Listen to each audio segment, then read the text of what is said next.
welcome.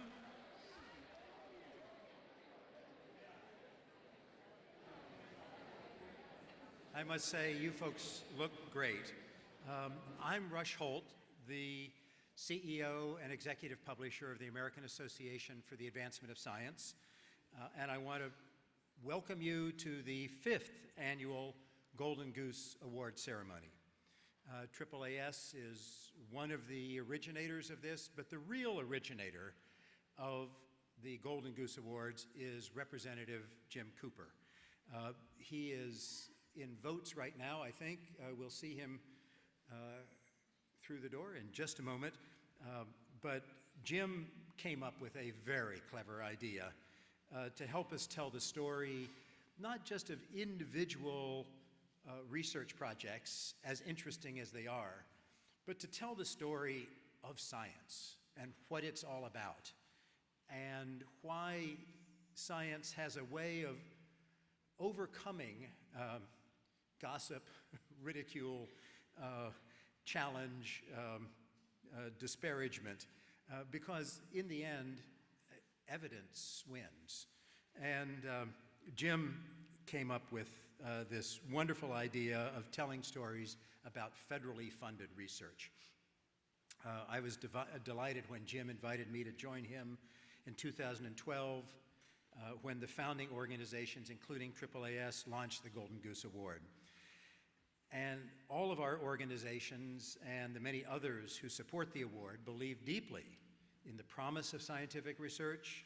We believe it's our responsibility to highlight the exciting yet serendipitous nature of discovery, that even the oddest or sometimes unexpected research projects can lead to breakthroughs in unexpected ways that affect our families, our society, our planet in very good ways. In addition to AAAS, the 9 founding organizations are the American Association of Universities, the AAU, the Association of Public and Land Grant Universities, APLU, the Breakthrough Institute, the Progressive Policy Institute, the Richard Lounsbury Foundation, the Science Coalition, the Task Force on American Innovation, and United for Medical Research. I would like to ask all of you to join me in thanking those founding organizations.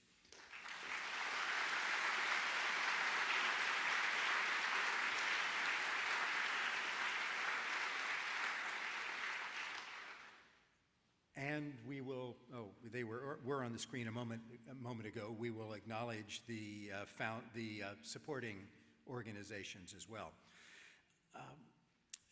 The Golden Goose Award gives us a chance to tell some wonderful stories, maybe even have a little amusement or fun, but ultimately, it's really quite serious. It's quite serious about how important taxpayer funding is for advancing our quality of life through research and development, from revolutionizing our understanding of human health to developing ingenious new pest control techniques, we'll hear about that, to applying the lessons of honeybees to computer servers and linear programming. And this year's awardees are really wonderful examples of how science works.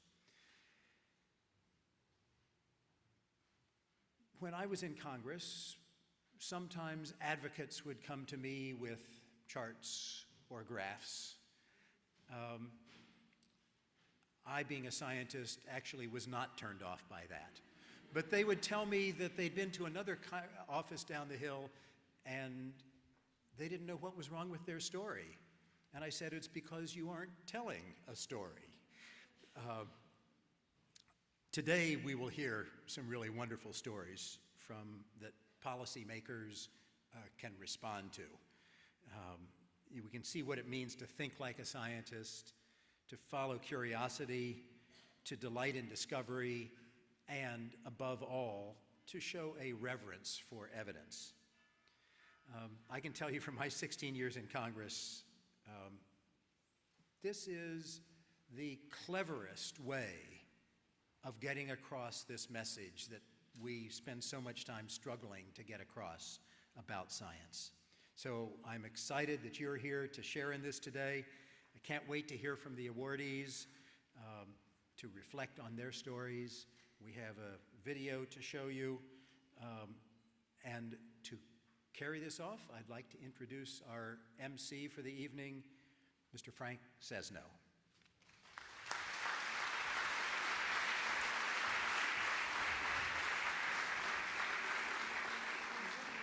Well, thank you very much, Rush, and good evening, everybody. Good. Thanks to all who are watching this ceremony and these stories online.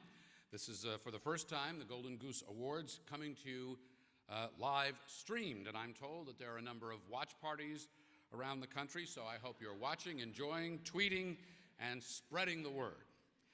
I really responded, Rush, to what you were saying, and as I'm thinking about this and gearing up for this, because I'm in the process of writing a book right now, and I have a chapter on science, and the book is all about the questions we ask. And what is it about science that's so exciting? It's asked questions about observable fact, it goes into the unknown, it embraces uncertainty, and asks to be proven wrong. Now, there's a concept, and we discover along the way, and that's what's so exciting.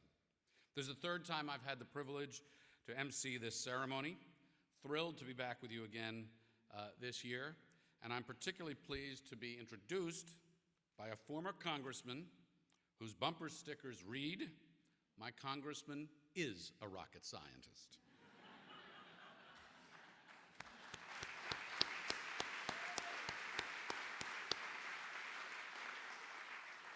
We could use a little bit more of that there, you know. I'd also like to introduce some special guests who join us this evening in addition to our awardees. National Science Foundation Director France Cordova is here. France, if you could wave.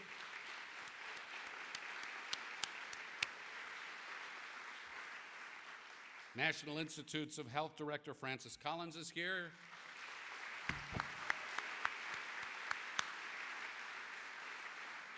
And may I just say that you and all the people who work with and for and alongside you are the real heroes that we honor here tonight and beyond.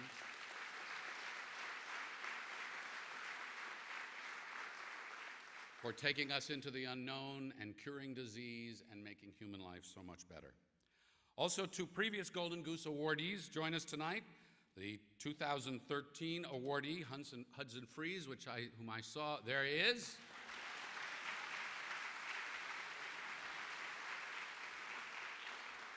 And the 2012 Golden Goose awardee, Martin Chalfie. Martin.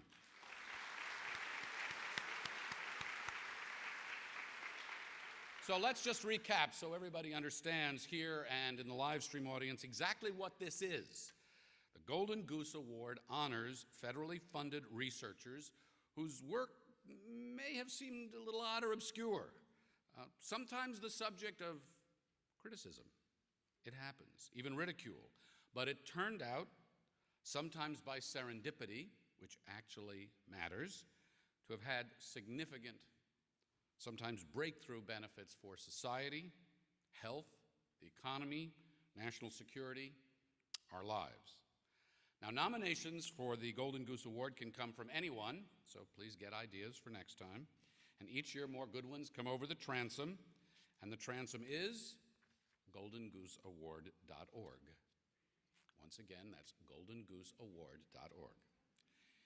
Some of the awardees you'll see on stage today were nominated by undergraduate students at the University of Massachusetts as part of a science policy course. Nominations are evaluated by a distinguished panel of scientists who comprise the Golden Goose Award Selection Committee.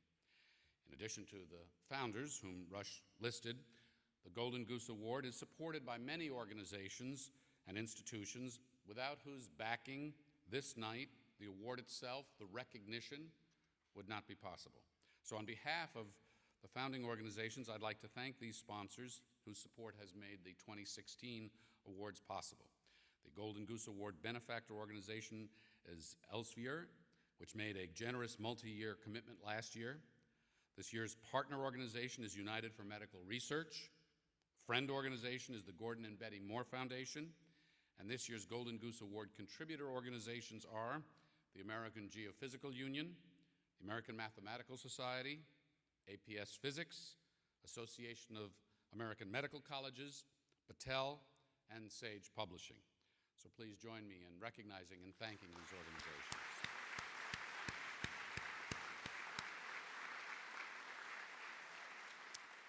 Of course, we also appreciate the support of others and many supporter organizations.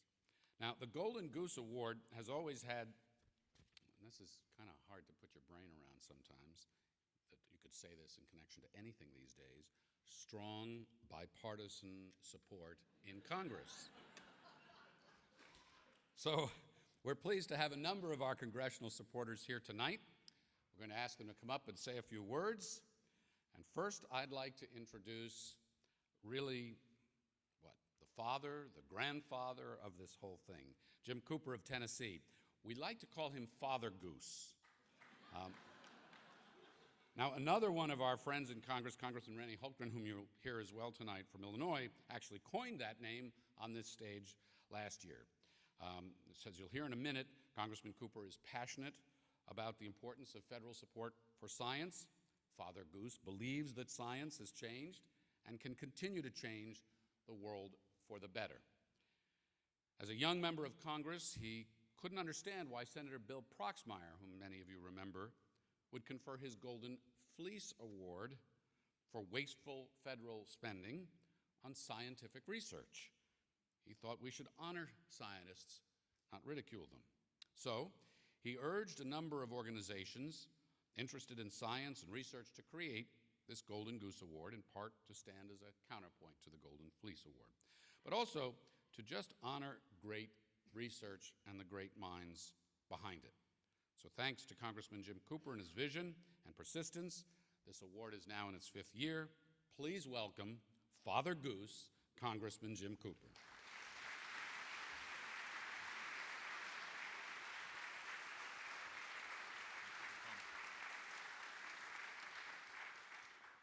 Thanks so much, Frank. Before I get started, I want to introduce Dan Lipinski, a scientist in Congress, a true supporter of federal funding research. Dan, if you could stand up and be recognized.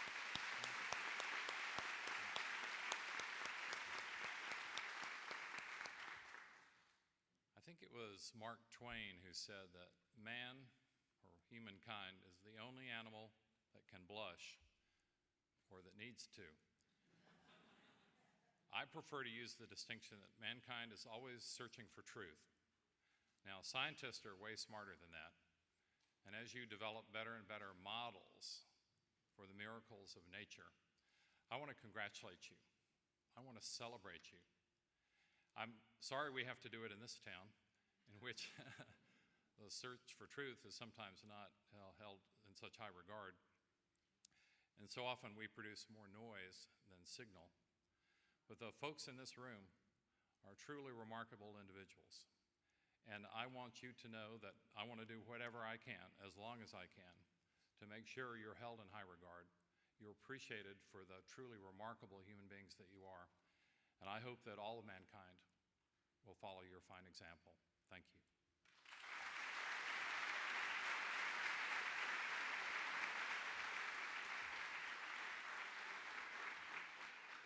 Thank you so much, Congressman. I'd like to introduce now Congressman Randy Hultgren of Illinois. Congressman Hultgren, now serving in his 3rd term, established himself very quickly as a leader in the House of Representatives on behalf of science and research. He's a member of the House Science, Space, and Technology Committee. He co-founded the House Science and National Labs Caucus. It actually sounds like a productive caucus. He also co-chairs the House STEM Education Caucus. Please welcome Congressman Hultgren.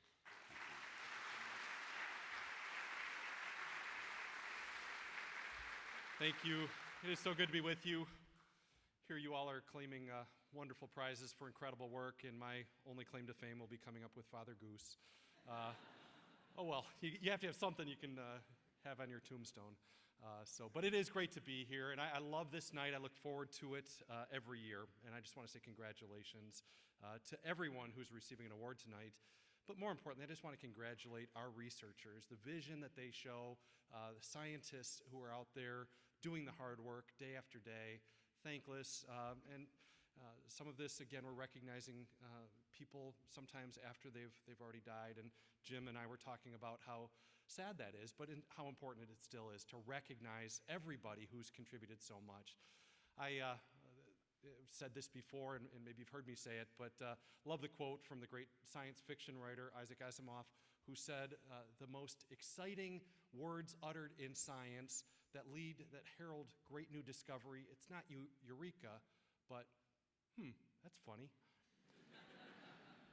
And I think that's it, where, a scientist doesn't really know what's going to come, but if they're doing research, great things are going to happen. If we're not, we're going to miss out as humankind. And so that's why, as a Republican, as a conservative, as a member of Congress, I believe in what makes this nation great, and I believe innovation and discovery are part of the heartbeat of America and part of what we always need to commit to going forward.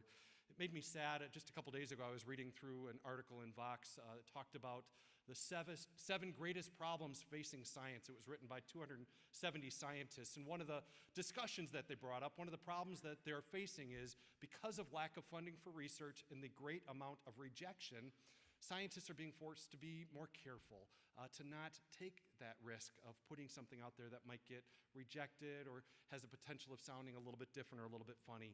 Again, we miss out when that happens. We need to be encouraging groundbreaking discovery and groundbreaking research to happen, and the positive stories that come out of the Golden Goose Awards help with that.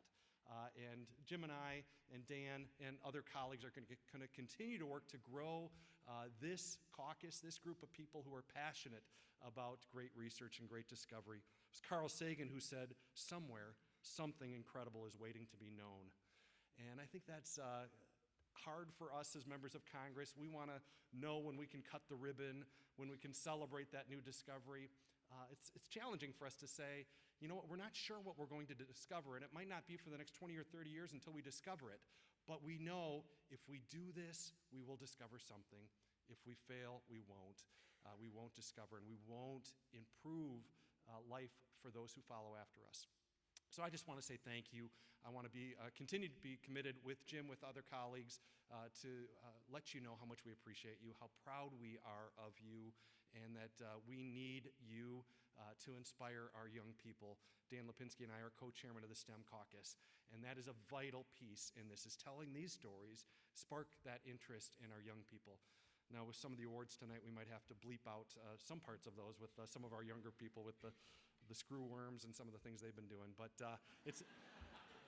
it's important, and even they're seeing the connection with something so important today of finding a cure for Zika and fighting back against that. So from the bottom of our hearts, thank you. Keep up your great work. We are very proud of you, and I get excited to come back every single year to celebrate along with you. Thanks so much.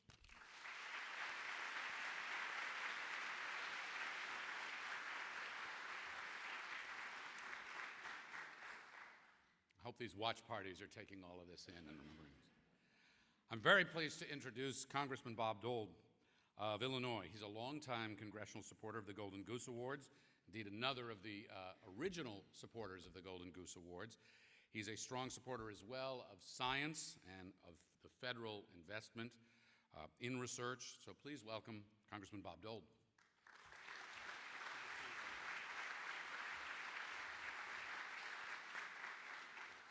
Well, let me just first say it is an honor to be here again, and like my colleagues from Illinois, and Dan's going to come up here in a second as well, we want to thank you, the researchers, for sparking an interest in discovery and innovation, and frankly, I think that's one of the things that makes America so great. And, whether it be at the National Institutes of Health or the Department of Agriculture, or at Argonne Labs, which we're all certainly proud of back in Illinois, we know that funding for research and actually celebrating breakthroughs is something that we don't do nearly enough. I want to thank my good friend Jim Cooper, who years ago came to me and said that we need to make sure that we're recognizing these folks. And for me, Father Goose is one of these guys that is truly an inspiration, and frankly, we want to make sure that we recognize all of the great work that's being done. So and one of the things that I spend a lot of time doing, I spend a lot of time out with young people and trying to encourage them. And honestly, we see the spark go on when we talk about science and technology, innovation that's happening, frankly, around the country. Although this isn't going to be political, I do think that immigration is going to be one of those things that we need to talk about. As we talk about the research and things that need to happen, we want that to happen here in our nation. And one of the things that's unfortunately a problem is the lack of funding. And when we have lack of funding, we have so many research projects that go unfulfilled. And those research projects don't just happen here in Washington, they happen all around the country. And if we don't fund those projects, what we have is a lot of scientists that either go into different fields or frankly, they go to other countries. And so we want to make sure that funding happens. Frankly, we want to make sure that research happens. And so this is not a partisan issue. This is not left versus right. This is about right versus wrong and making sure that we can continue to have that spark of innovation and curiosity that is so important for so many different things that we want to do. Certainly as we look at healthcare and those types of things, funding at National Institutes of Health and the work that they're doing is truly inspiring. But it's not just there, it's all over the place. So the United States has been a world leader in science and discovery. I think it's our job not only to recognize the great work of so many of the scientists and the researchers, but it's really our job to ensure that we provide the tools necessary so that this generation currently and the next generation have the resources necessary to be able to continue what we've done so well over the course of the last several decades. And so it was John Kennedy that said, we're going to send a man to the moon and bring him safely back to the earth. He didn't have a plan. He just said, that's what we're going to do, and then turned to the folks and said, okay, it's up to you guys. Right? Make it happen. And I do believe it's that sense of anything can happen in America. And so I want to thank all of you, because those that watch and those young people that get inspired by perhaps an experiment that happens at school that gives them a change in the course of their life, each and every one of you has been able to share what you've done and had a breakthrough. And so I want to thank you from the bottom of my heart for the great work that you do. As a Republican, I say, look, we want to make sure that we're doubling funding for places like the NIH, and I know sometimes that's not necessarily thought of so well, but I do believe it is that important that we are actually putting more money where our mouth is in terms of funding research and hopefully funding breakthroughs that are going to impact the lives, not just of those in the United States, but of the entire world. So thank you so much, and congratulations to you all.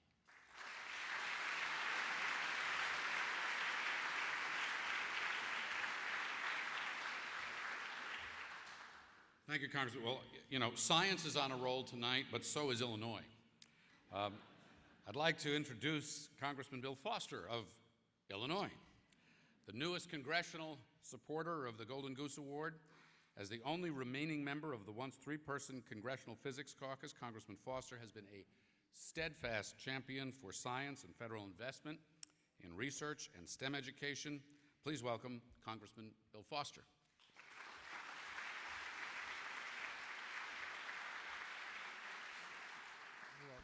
Well, thank you all. And it's true, I actually often do introduce myself as representing 100% of the strategic reserve of physicists in the United States Congress.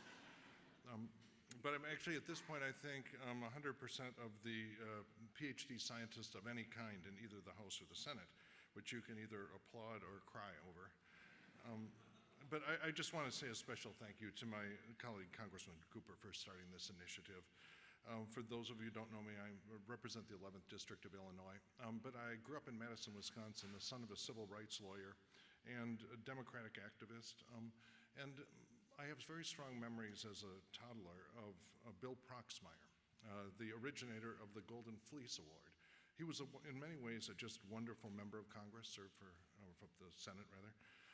And he, for example, gave a speech every year for 20 years advocating for the passage of the UN Convention on Genocide. For 20 years, every day the Senate was in session until it got passed. He, for many of his campaigns, did not take one penny of money because he did not like the effect that money was having in an increasing way in politics. But there's some things that he got wrong, including, in fact, giving the Golden Fleece Award, sort of the mirror image, the evil twin of this, to the very same recipients for their same research. And so that, there's a bipartisan stain on sort of the attitude towards science that often comes out of Washington that we have to be very, very careful and not to promulgate. This is, you have to think separately about the issues of curiosity-driven research and research that's driven for a particular application. Very often, I worked for 23 years at Fermi National Accelerator Laboratory. We worked like crazy to make the industrial production of superconducting wire a reality for the superconducting magnets that we wanted to use to make particle accelerators. We were unable to stop those superconducting wires from being used for MRI machines. And so, you never know where the golden goose will finally lay the egg. And I just want to thank all of you involved in this because Drs.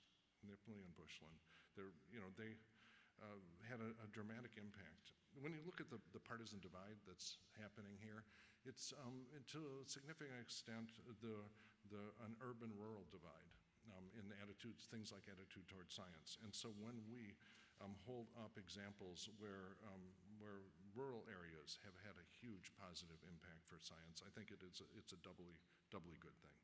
So this Golden Goose Award is a perfect opportunity to remind everyone why federally funded research is so important. And thank you all.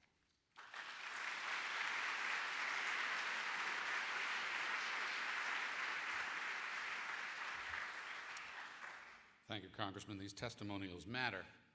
Now in his 6th year in the Senate, Senator Chris Coons of Delaware is a strong and knowledgeable supporter of research, science, and innovation. He's an important advocate of robust federal investment, is the word, in scientific research. The senator regrets that he can't be with us, but partly because of science, he can join us via video message.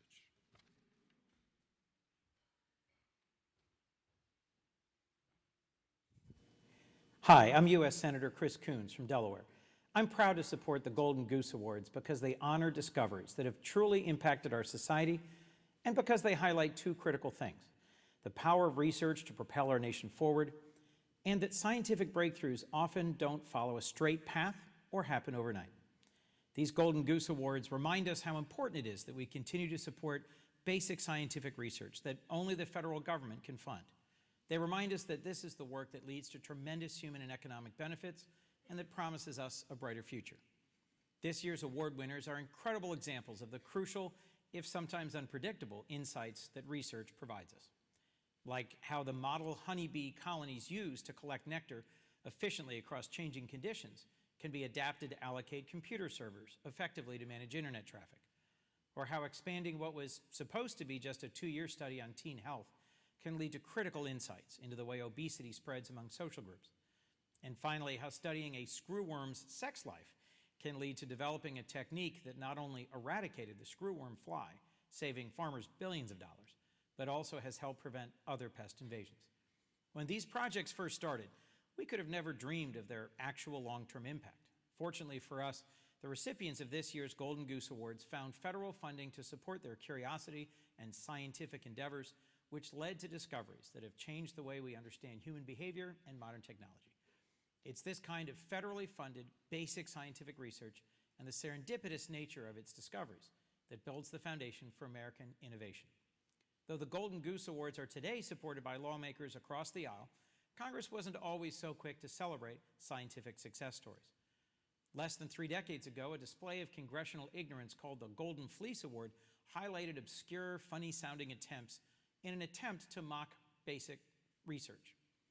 Thanks to the relentless drive and vision of Congressman Jim Cooper, Congress's grandstanding has been rebranded into today's Positive Award. celebrating the vital work and success of our scientists and researchers. Today's Golden Goose Awards reflect that no one can tell where the next groundbreaking innovation will come from. These awards honor the power of research and recognize that those who make our breakthroughs provide an invaluable service to the scientific community, to the nation, and to humanity. That's why I will continue fighting for sustained long-term federal support for research and development. Congratulations again to all the recipients of this year's Golden Goose Awards.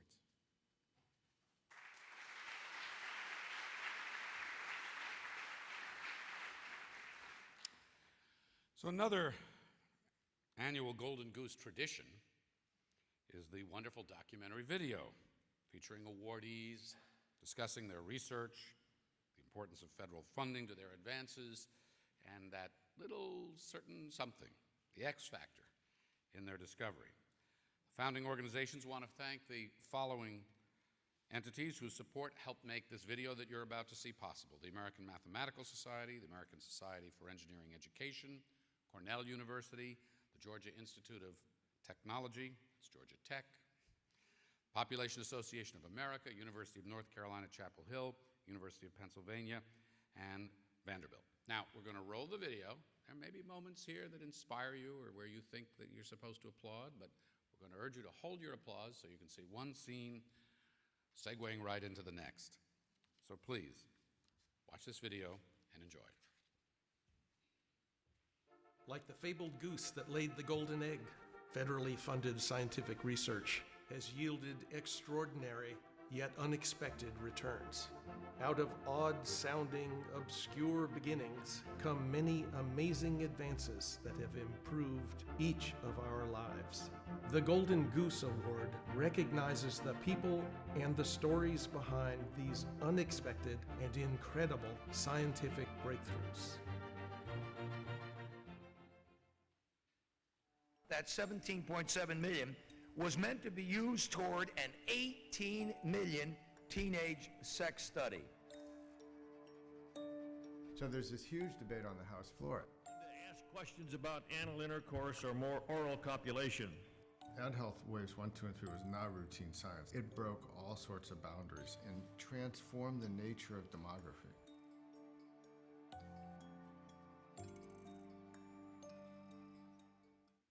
There were 4 people in the original team.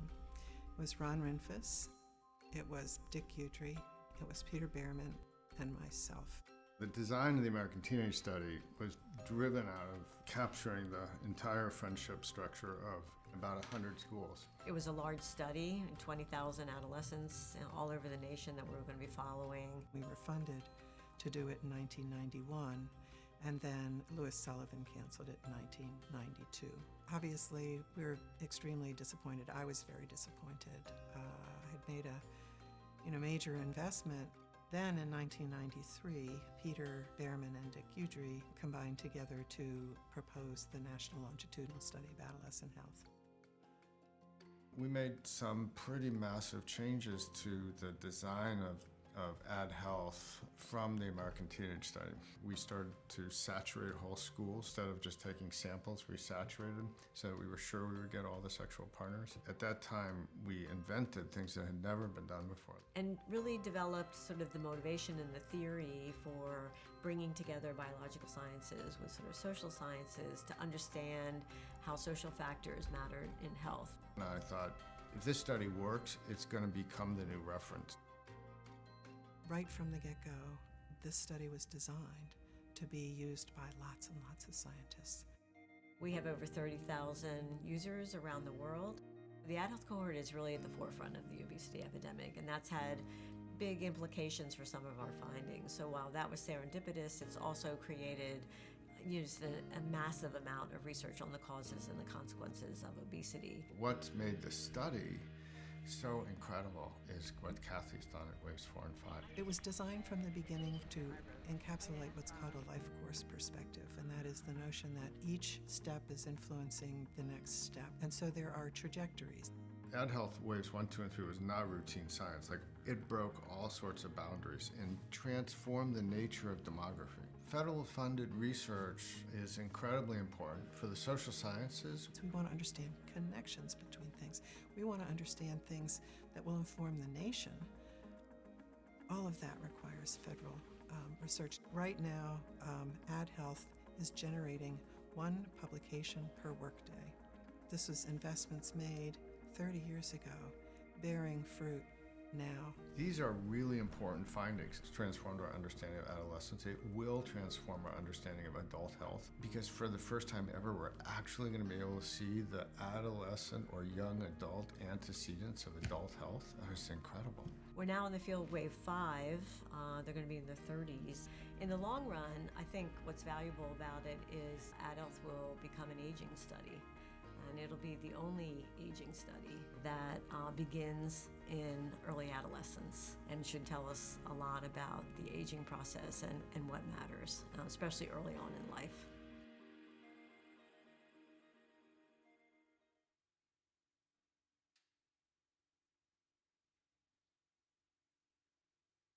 After feeding for approximately 1 week, the worms fall from the wound and burrow into the ground to pupate.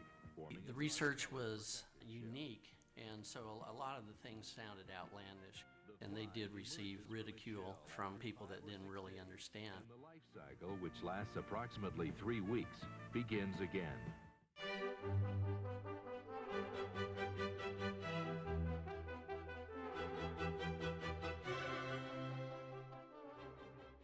Screwworm fly is a parasite, a nasty parasite. They're a nightmare for livestock. The scientific name is Cochlearia hominivora, and hominivora actually means man-eater. The female fly lays its eggs in the open wounds of living animals. If the wound is not cured, essentially it is a death sentence to the animal. The economic losses prior to 1950 to the livestock industry alone, particularly cattle in the southern United States, probably were several $1 billion per year.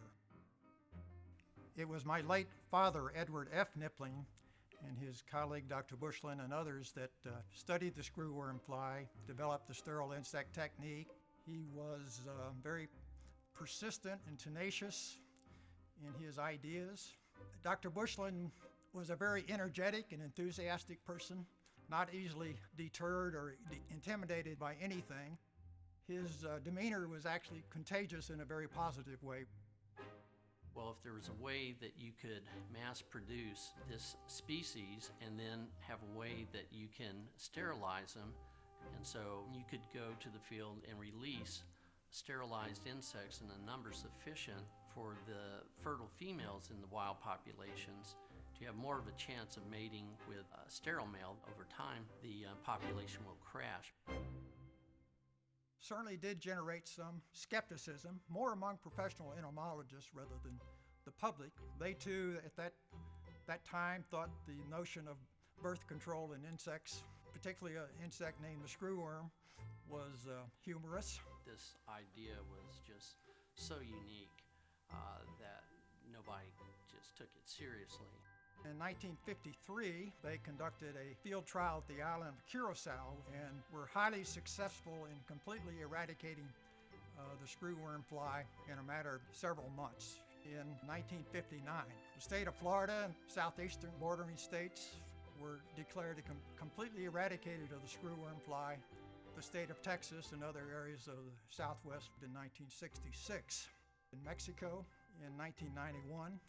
And then the program was extended all the way to Panama, where eradication was declared in the year 2006. If the work of Knipling and Bushlin had not been funded by the U.S. government originally, the price of milk, dairy products, beef, leather, everything would increase because there'd be much more money involved in animal husbandry.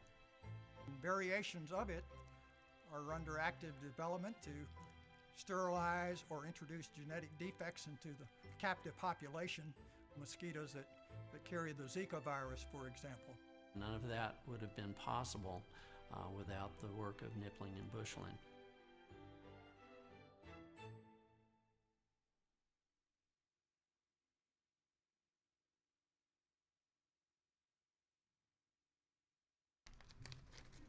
begin with, each bee is going to get a little dot of the orange paint, just a little dot on the tip of the abdomen. Because their body temperature is below about 40 degrees Fahrenheit, they're immobilized. Now I'll take each of these bees and put them in the recovery chamber. It's labeled another little bunch of bees.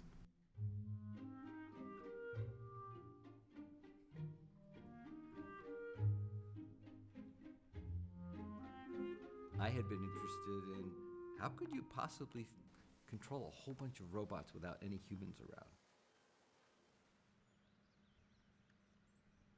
I had gotten a Presidential Young Investigator Award from National Science Foundation. So I had wanted to work with John Van de Veit, and he heard Tom Seeley talking about honeybees on NPR. Tom was simply telling his story, and it immediately struck me as one that was relevant for industrial engineering. So we started to read up on honeybees. An enormous amount was known about what one bee does, but nobody had figured out what that means for the colony. What happens on the system level? John sort of joked, maybe the honeybees should hire us as consultants. That's an interesting question. How do the honeybees do it? We laugh because we probably could not help them, but maybe they could help us. How good is the colony at gathering nectar to survive the winter? The key part of this investigation was creating a situation in which I could monitor what the individual bees were doing. If you want to count how many bees are working that food source, you have to be able to identify every bee. So you know that that bee's been there, and that bee's been there, and that bee's been there. And to do that, I had to create a study colony in which all 4,000 worker bees were labeled for individual identification. We had predictions as to how the honeybee colony would allocate its forager bees amongst different patches. And when we did the experiment, the bees nailed it. And I think we were all rather stunned by how well the bees had solved that problem.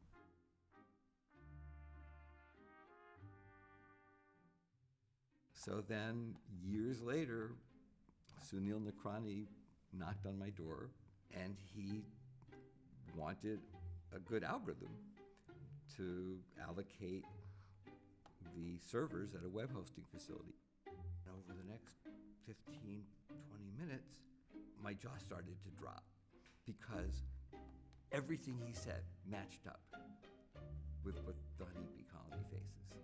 At that point, he pulled out a paper, actually. He had a paper that he had written with Tom Seeley and John Bartholdi way back, 15 years odd.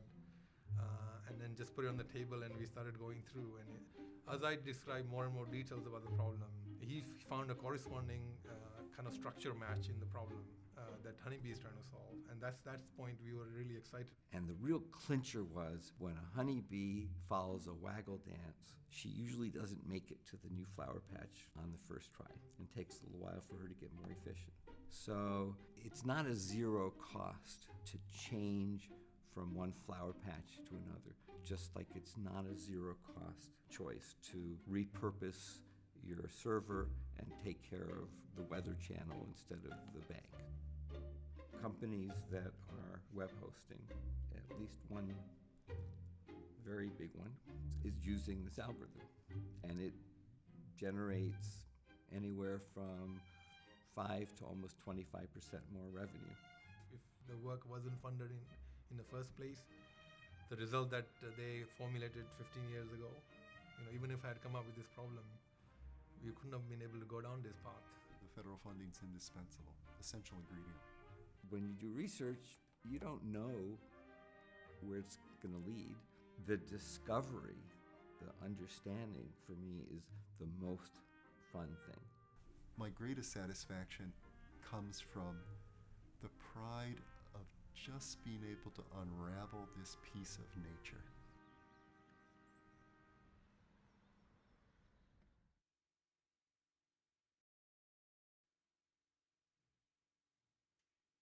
People are still criticizing scientists for being just interested.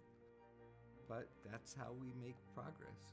You don't know in advance what the benefit is going to be to society, but Without science, you wouldn't have those benefits. Scientific research undergirds the way we live today, the way we solve problems today. Some research without end goal is very important. Really good outcomes for society can occur in a completely unplanned way, just because people are fascinated by something. To get federal funding for a research project is extremely competitive. Where the money goes, it goes to the cream of the crop of the grant applications. And you can bet that if somebody's got federal funding, they've worked their ass off. People are motivated to do it and to do it well. All the things that we take for granted in this world today are the product of federally funded research to universities.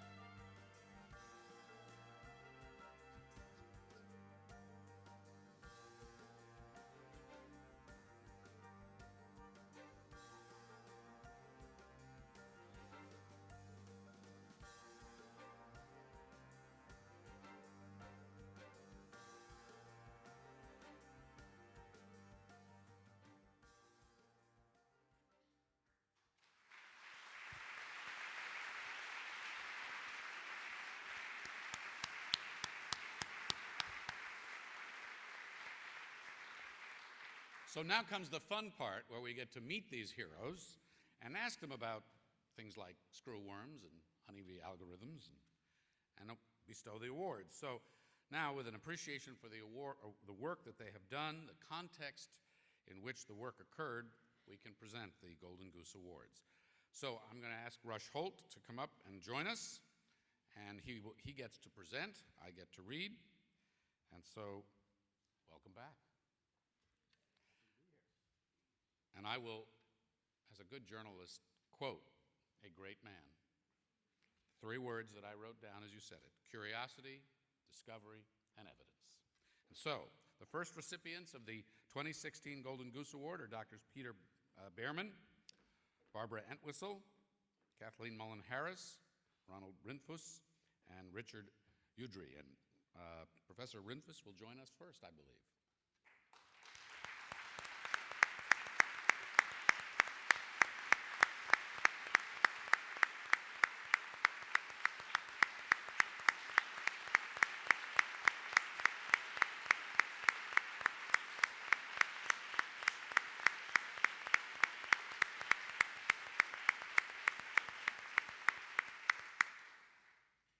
Congratulations. And Drs. Behrman, Entwistle, Mullen-Harris, please join us.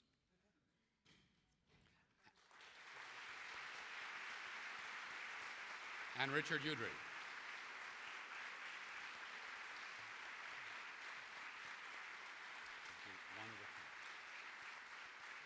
Thank you so And then- much. We really appreciate this. Thank you so much.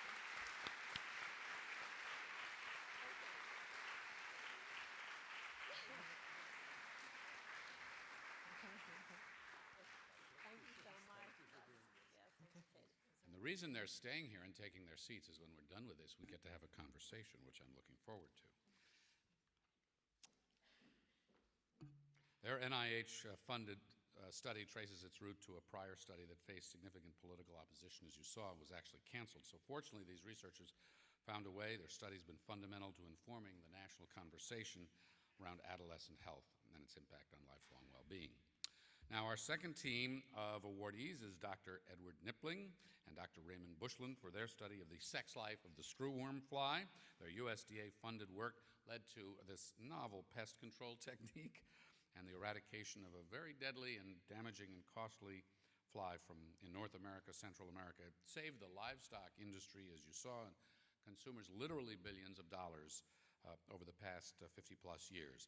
Their sterile insect technique is critical to ongoing fights against the other agricultural pests and insects carrying infectious pathogens. So representing the late Dr. Nippling is his son, Dr. Ed B. Nippling, and representing the late Dr. Bushland is his daughter, Margaret Skinner.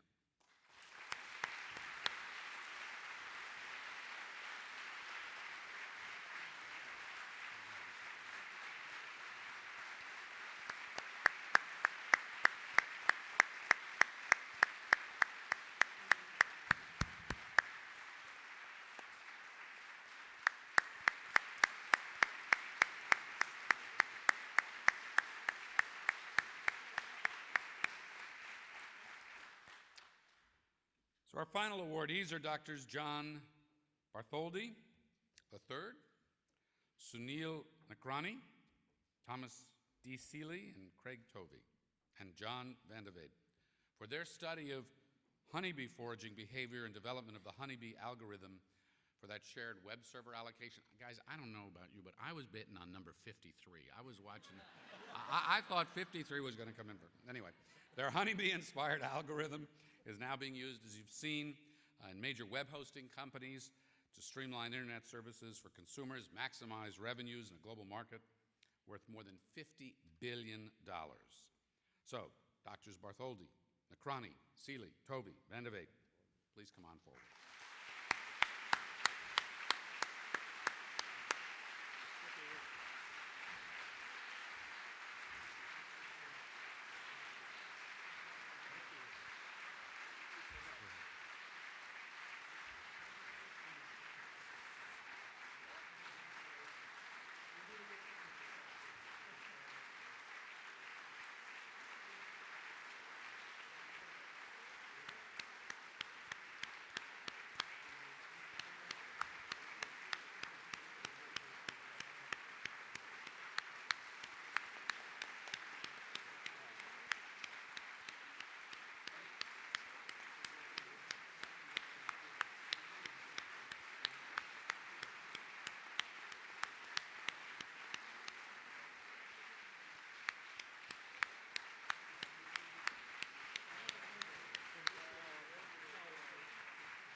Thank you, folks. They're going to take their seat. I'm going to do that in just a minute. Thank you, Rush Holt.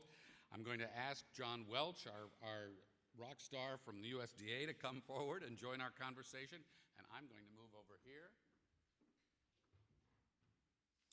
And I just cannot tell you what a pleasure it is to sit with a group of people in Washington who've actually done something, who've discovered something, who've made the world a better place. So, Doctors Entwistle and Harris, let's start with you. We're on the ground floor of this American study that was just a little controversial, and I remember it at the time because I was at CNN, I was covering this stuff, and it was white-hot stuff, right? Did you know you were wading into white-hot stuff when you had this great, curious, wonderful idea? No. I mean, I have to be honest with you. Were you shocked by that when it just came around? Well, it evolved over time. Yeah. In the end, I was shocked that the study was canceled. I wasn't shocked that there was interest in the study. It was, there was a TV show made out of it. You covered it. There were the equivalent of streaming live those congressional testimonies. Our draft questionnaire was read into the congressional record for all time. And in fact, I believe the law is still on the books that the American Teenage Study can never be done. That's encouraging. Dr. Harris, what were we afraid of?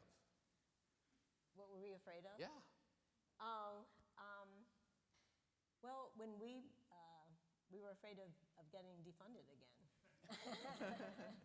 And when you hatched this idea and you, as you explained in the video, had this wonderful interdisciplinary approach to this, did you think and realize that it could be this groundbreaking?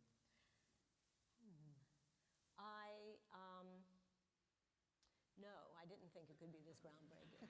Did you think that you could be working with the same cohort 20 years out, and as you said in the video, going into an aging study? Right. I really didn't think that, but once AdHealth started, I think both NIH and the AdHealth team realized that we would miss a huge opportunity if we did not build on the incredible database and expand its multidisciplinary reach to understand future health problems that might start in early life. Can you both explain a little bit this combination of social factors with biological and genetic factors and research that you were doing? This is sort of a serendipitous story.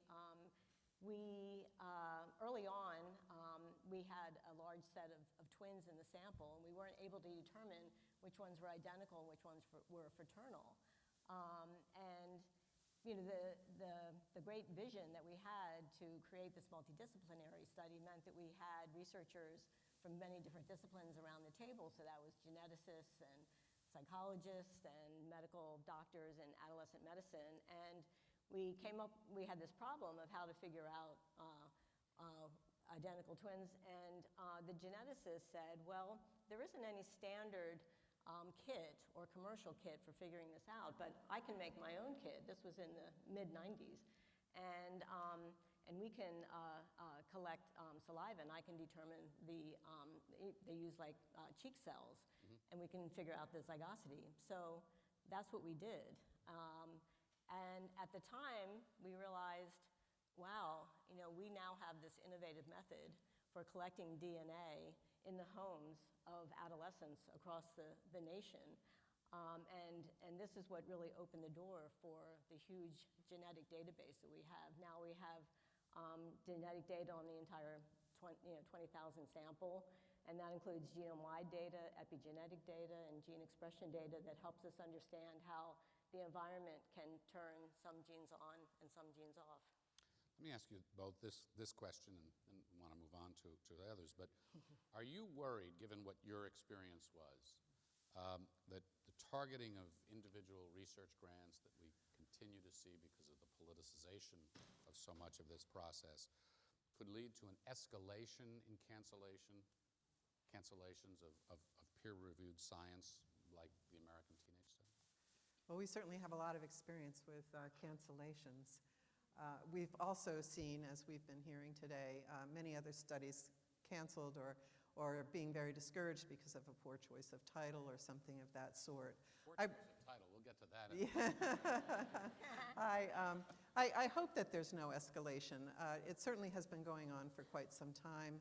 I like to think that at best there would be a partnership between science and the community in deciding what studies ought to be done. It strikes me as odd, to be honest, that politicians would decide what studies ought to be funded, especially if they've already been funded.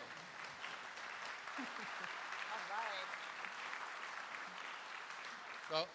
before I move on, I just have to ask you this one question, Dr. Henry. I mean, if you went to a cocktail party and anybody knew what you had done with this for a living, and they had a teenager at home, I think they'd probably ask you, huh? Like, what should I know, or what shouldn't I know? What do you tell them? Well, I think that's right. And the trouble is that we never know the answers in real time to that. So the time that we're framing up the questions, we don't yet know the answer. But we can certainly explain why we're asking the questions. Okay, so if I had a kid, I would say to you, come on. Okay, come on. I told you I'm writing a book about questions. What should I ask? Your child. Yes. Aha. You should always have dinner with them, leave notes on the refrigerator, be very connected. I like that. That's a good answer. Okay. Yes. We'll come back. Dr. Nibbling, Dr. Welch, the screwworm. Now, I'm really interested in where this came from and how you felt going into this. Well, I'm speaking for my dad, Of course. I'm sorry, your father. Yes. And for context, I might mention that I'm a second-generation USDA scientist. I didn't exactly follow in my dad's footsteps. I studied plant science, but I did advance to a leadership position within the USDA Agricultural Research Service, and actually had later responsibility for administering and continuing the research long after my father and Dr. Bushland had retired and passed away. So I do have some perspective on it. My dad and Dr. Bushland, of course, were conducting mission-oriented research. This is part of their career research assignment. So their funding was not in the context of grant funding as we've been talking largely today. This was their goal, their mission to develop controls, not so much for the screwworm itself, but for the wounds and the damage that caused the insects.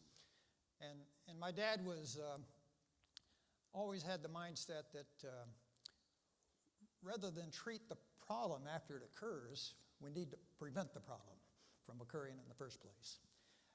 And we need to prevent those flies from laying their eggs in the warm-blooded animals. You talk about the mission-driven science. What was your dad like? Where did this mission come from?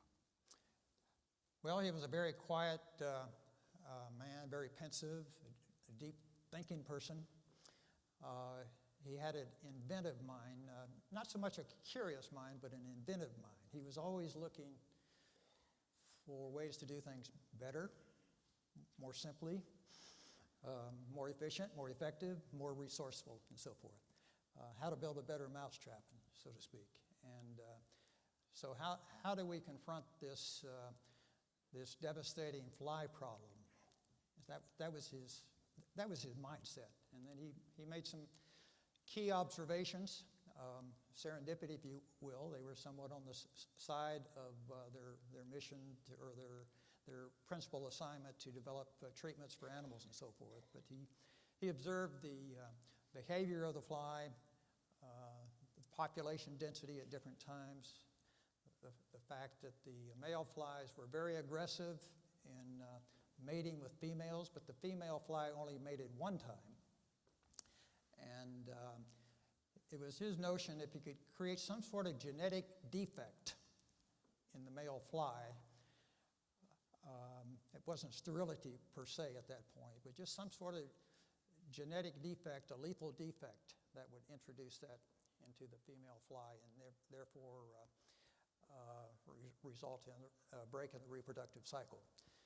But it was not their work, but they stumbled upon the work of other scientists when they learned that X-rays, this is following World War II, during the World War II era, that X-rays could cause sterility in animals, insects, and so forth. So that was the breakthrough from where they borrowed from other science to irradiate the flies. They created sterility, but did not otherwise affect the behavior of the insects, the mating behavior. And those were some of the key observations and breakthroughs.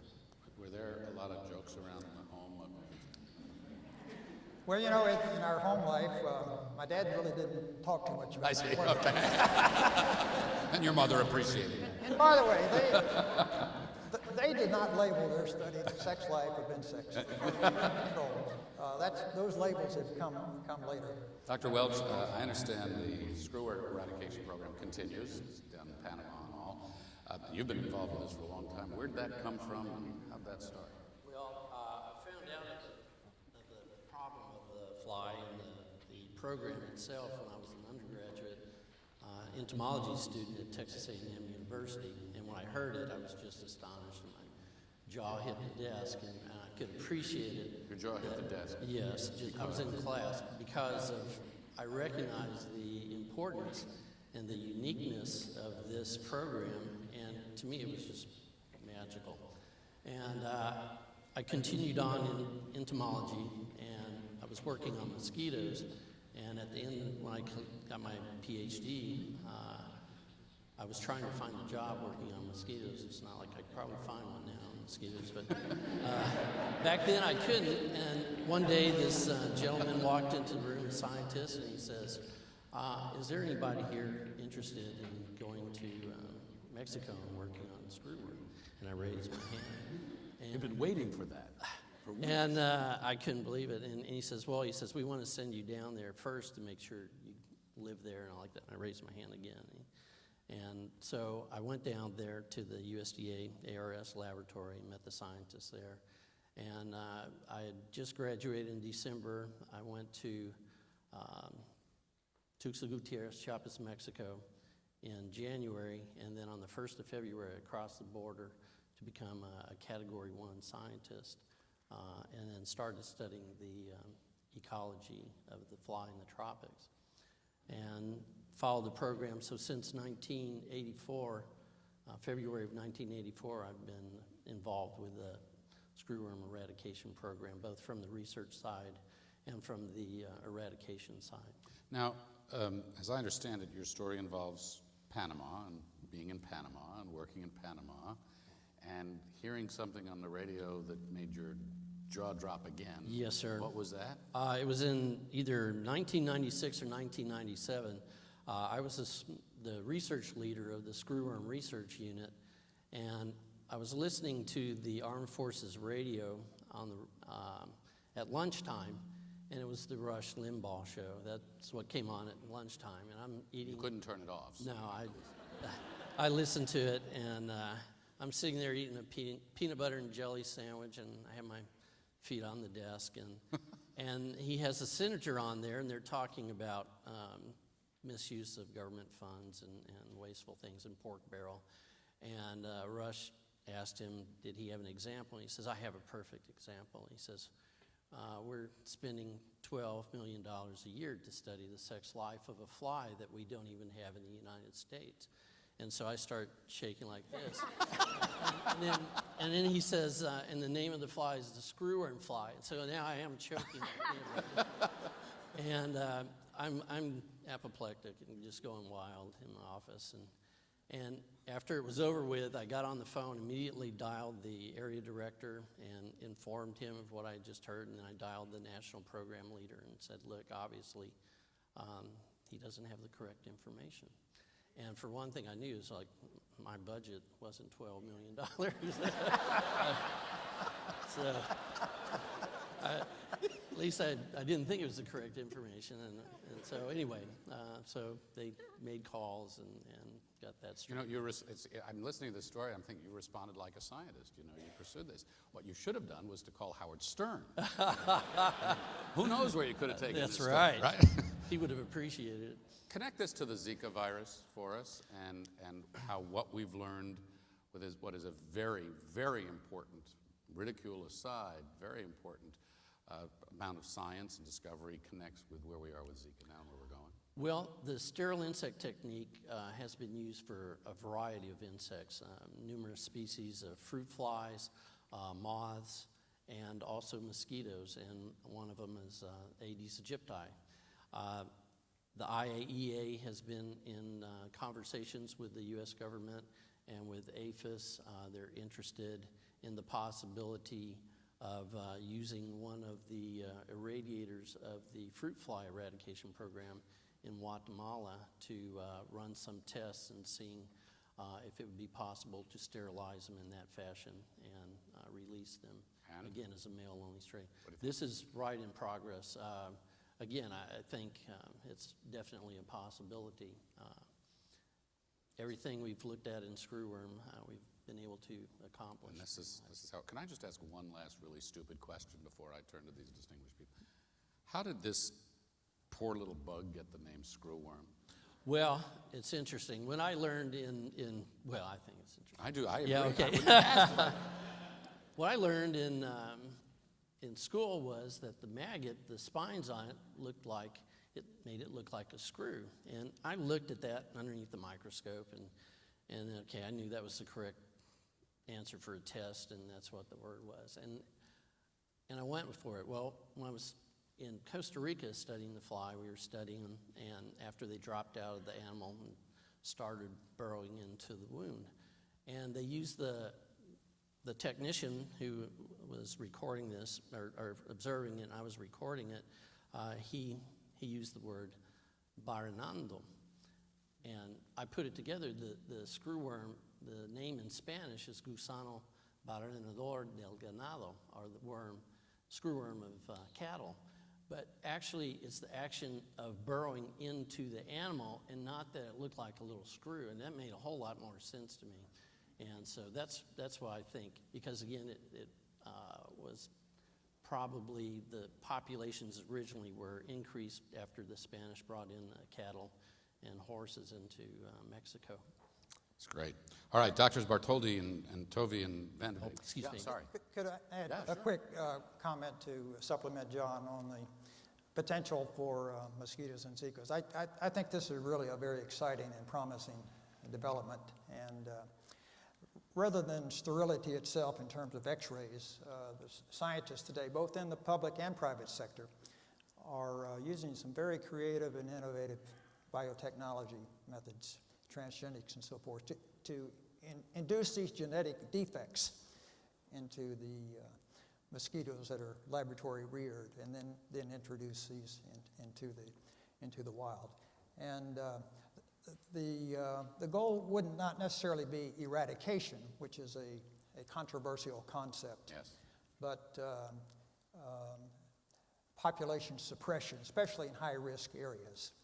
And the public benefits and the environmental benefits that would accrue or far outweigh any other kinds of risks that various people have suggested. So I really hope this gets traction.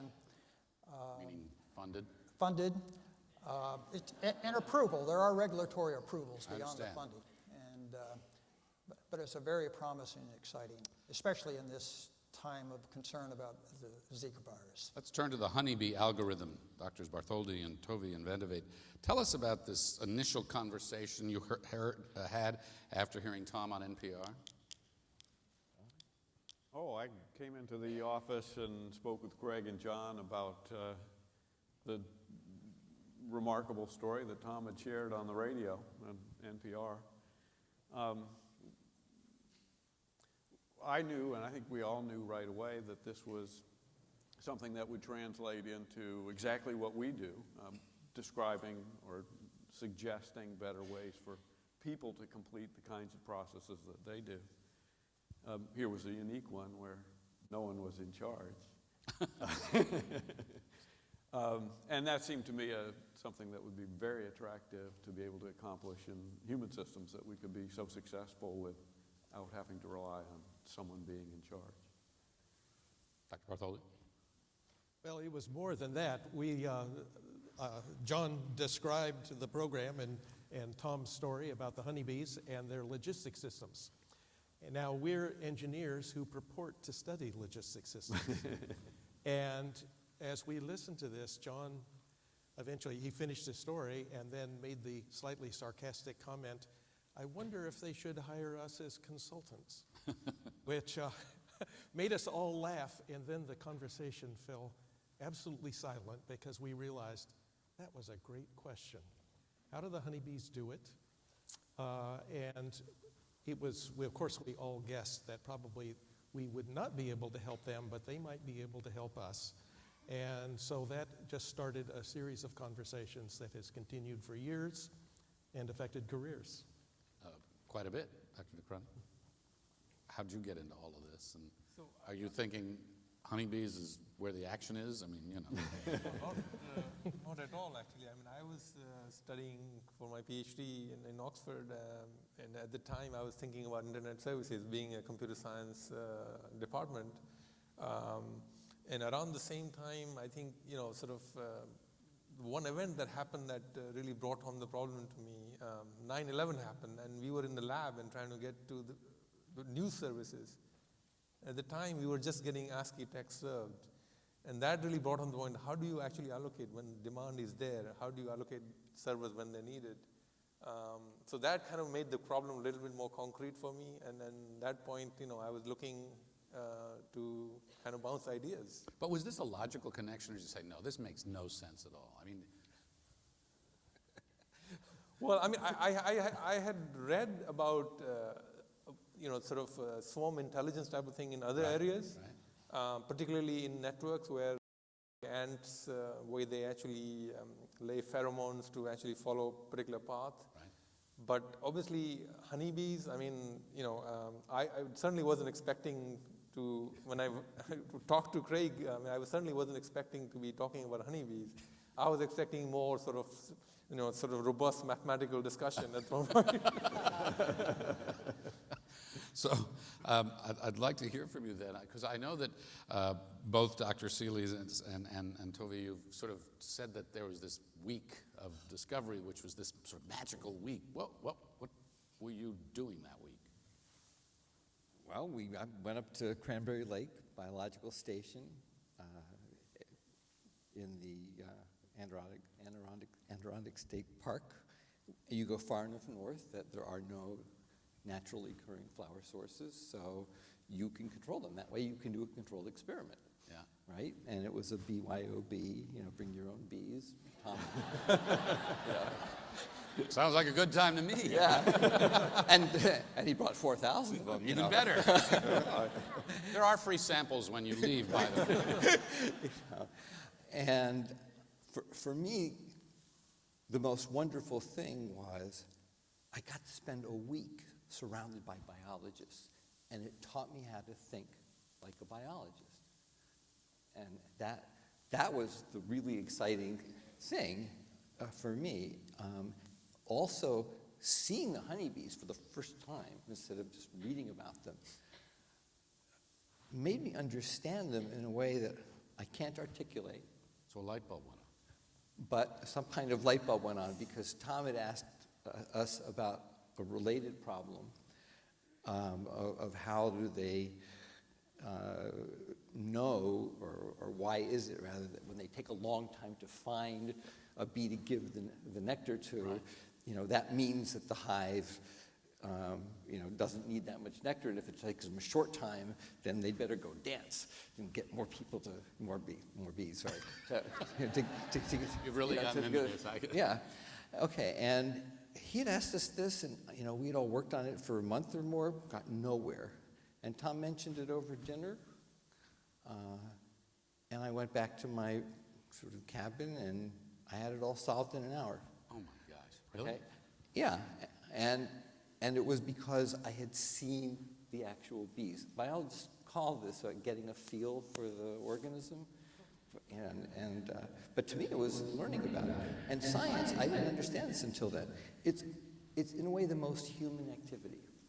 Because Bill Shields, an evolutionary biologist, said, people are always asking, what's different about human beings compared with all other species? And we want to say, we're the only ones with language. Well, it turns out not to be true. We're the only ones who use tools. Well, that turns out not to be true. He said, but here's where we're different. We have libraries. We're the only species where a significant portion of the information that we transmit from one generation to the next is not genetic information. It's in our libraries. See, I have a different take on this, being a media guy. We're the only ones who tweet. And that's probably wrong, too. Actually. Birds don't tweet anymore? I think they do. So, well, yeah.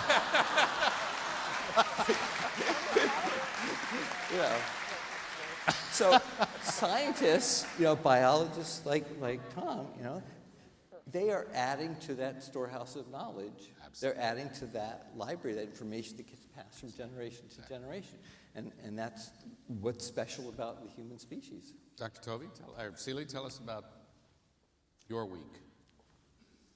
Oh, well, that week was very special to me because when you do field work, you spend probably 98% of your time preparing the experiment, getting the materials together, the assistants trained, getting on site, and then it doesn't always work out. The weather may fall apart or whatever, but in that week we had good weather, and we'd made the measurements that tested the model. This involved measuring the bees' behavior. They're dancing and they're quitting and they're distributing the cells among food sources. And the bees did exactly as the model predicted. And now, why is that interesting? It's because that told us that model encapsulated, which was based on what we had investigated behaviorally about the bees, encapsulated their organization. It captured their organization. So that was very special. All that effort, and then it became so clear. And then Craig had come up with this other investigation of another organizational problem with the bees, and we again tested it, and that again worked out. Now that two major finds in 1 week doesn't happen very often. Never happened again. So that was a special week. And I know that after you sort of started working on this, you were really trying for a very long time to find this other application and how you could broaden the knowledge that you had gained. And then the two of you connected, and I'm wondering how that connection and that conversation in your office went. Well, as John said, maybe we can learn from the bees. And I thought we could, and I never found any way to use what I had learned from the bees until, Sunil walks into my office and he says, well, I've got this problem about, web hosting, and fine, I do algorithms, let's listen.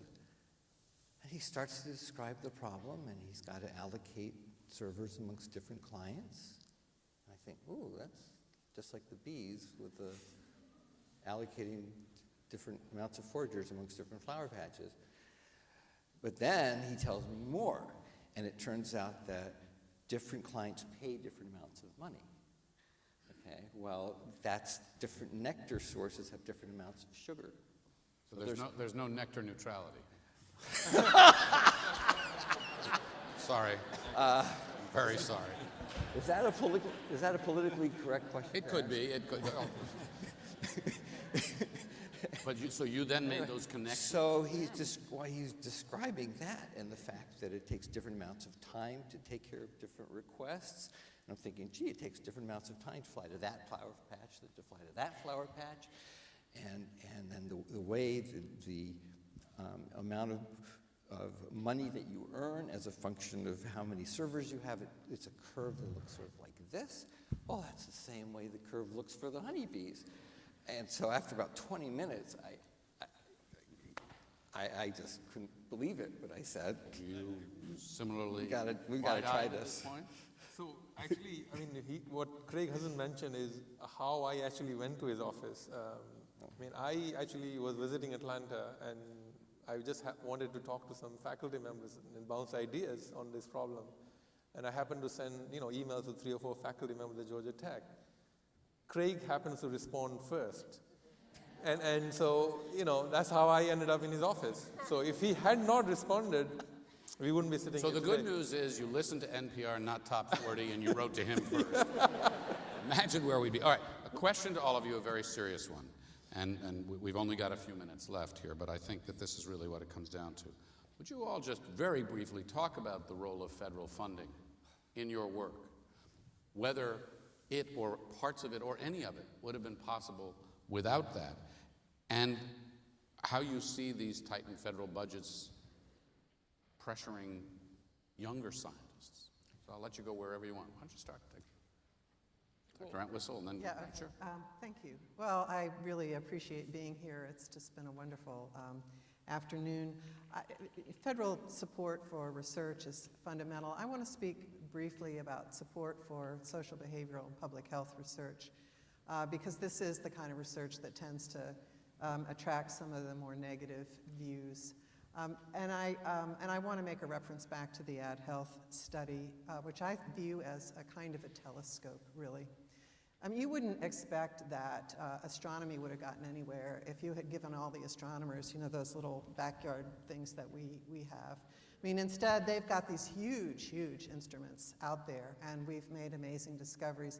The same is true here. If you're going to make the kinds of advances that we've made through Ad Health and other major studies, it can't be out of people's back pockets. And that's as true for social behavioral and public health work as it is for any other kind of science. So, in order to get that kind of investment, you need the federal government. It's not going to give a return on investment within, a day, a week, a year. And it's fundamental. So that would be my argument. Let's bounce around. Anybody on this side want to weigh in? Dr. Bartholdi? Well, I will say that there's a reason why our proposals sometimes sound silly, and that is because frequently the more creative ideas join two disparate fields, like engineering and entomology. And because of that, just saying what you're doing sounds silly because they're two things that you normally don't associate with each other. But by mixing those, that's where good ideas come from. Well, they also sound silly if they go through the prism of people who don't know and are happy to just leap on something that they don't understand because it sounds like a joke. That's correct, and also it's still critical to the success of the program, the basic and applied research. And the program has been studied by private industry because people are interested to see if they could come in and take it over as a business. And it's not economically beneficial to them. But the benefits, all the positive things that you gain from the program and the basic research is spread out and benefits not only all the people in the United States, but every place where the screwworm specifically has been eradicated.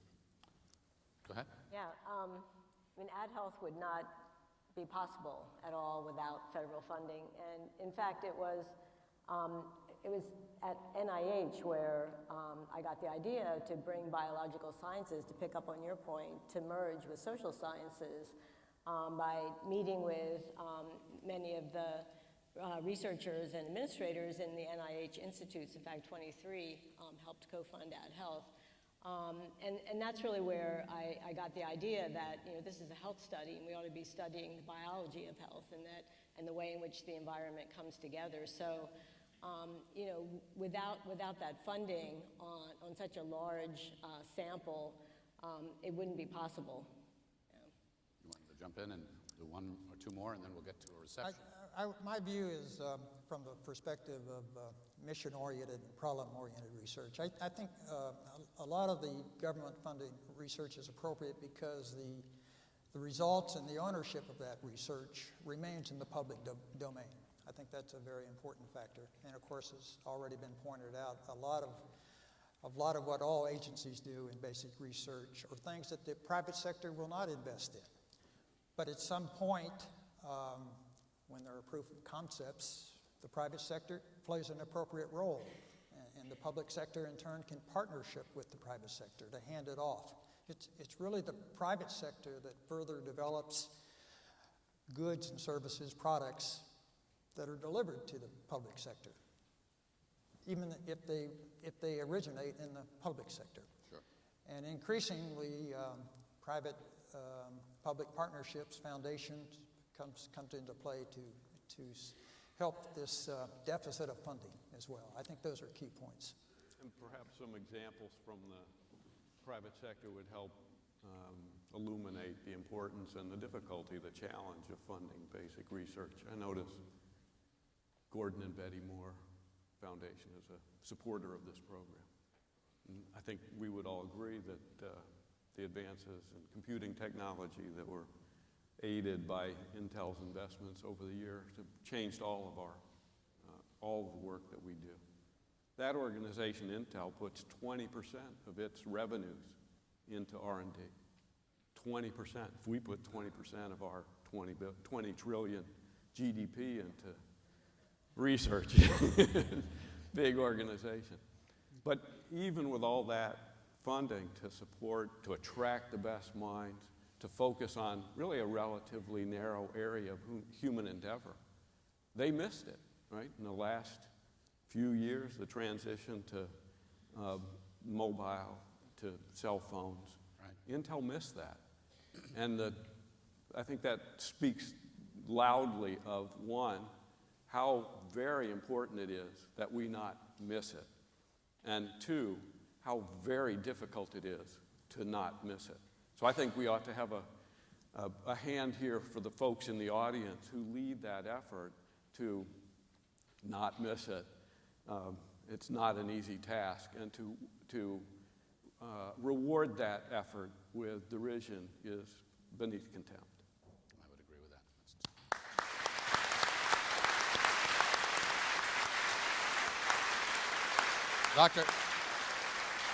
Dr. Bartholdi, I'm going to close with you.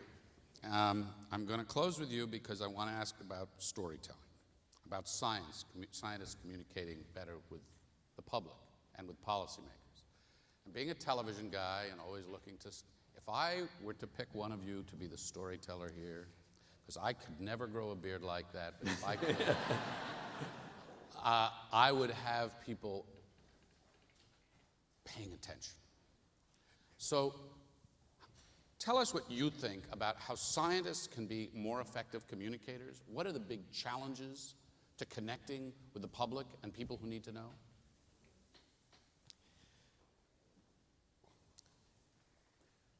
I run a research center in Panama. I was there last year, 2 years ago, for the dedication of a big science building.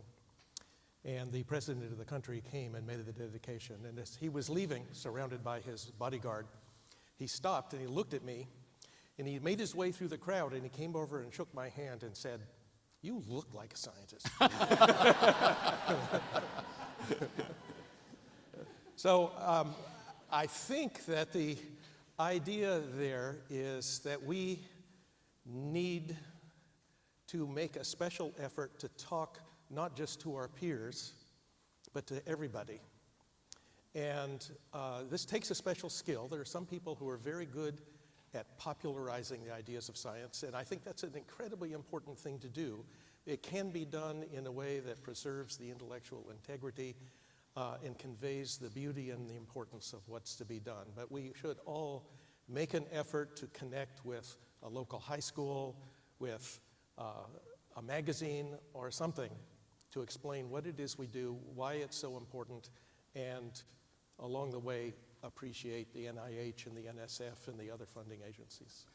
I'm going to thank you, but I'm also going to share with you an inspiration that I've gotten from this event and from conversations like this. I am the director of the School of Media and Public Affairs, Journalism and Political Communication at George Washington University, and some years ago I started this Planet Forward project, and it is a challenge to young people, to students across the country, to tell a story about those things that can move the planet forward, the ideas, the innovations, and the research.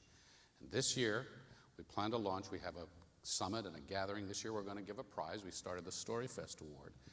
And this year we're going to go with Tom Lovejoy, biodiversity amazing guy, who has been 50 years in the rainforest on a storytelling expedition to see biodiversity. That will be the prize.